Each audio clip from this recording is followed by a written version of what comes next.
আমি লিটারালি কেঁদে দিয়েছিলাম, মানে এত জোরে চিল্লিয়েছিলাম, মানে আমি পুরো কেঁদে দিয়েছিলাম।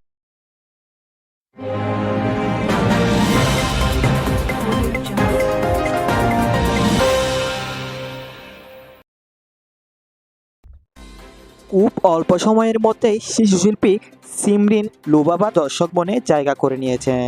তার আরেকটি পরিচয় হচ্ছে তিনি প্রয়াত অভিনেতা আব্দুল কাদেরের নাতনি।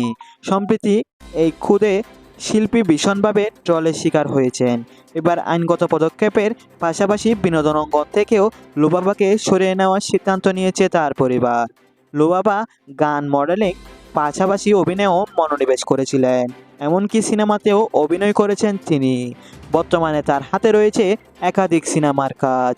এর মধ্যেই তার পরিবার সিদ্ধান্ত নিয়েছে লুবাবাকে আর মিডিয়ায় কাজ করতে দেবেন না। বিভিন্ন সময় বিভিন্ন মন্তব্যের জন্য সামাজিক যোগাযোগ মাধ্যমে নেটিজেনদের ট্রলের শিকার হয়েছেন লুবাবা। আর সেই বিষয় নিয়েই এবার সরব হলেন তার মা জাহিদা ইসলাম।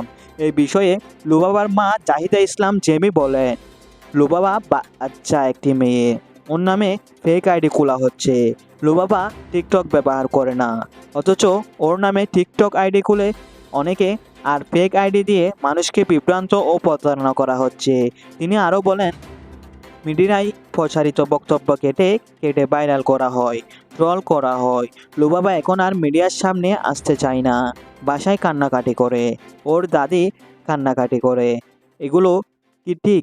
আমি অসুস্থ, হাসপাতালে, আমার ডেঙ্গু হয়েছে, সুস্থ হয়ে বাসায় ফিরে আমি ডিবিতে এসবের বিরুদ্ধে অভিযোগ করব, আইনি ব্যবস্থা নিব, কেউ ছাড় পাবে না। কয়েকদিন আগে সংবাদকর্মী ও কন্টেন্ট ক্রিয়েটরদের সঙ্গে কথোপকথনের এক পর্যায়ে লুবাবা বলেন, কেঁদে দিয়েছি। মুহূর্তেই ভাইরাল হয় ওই ভিডিও।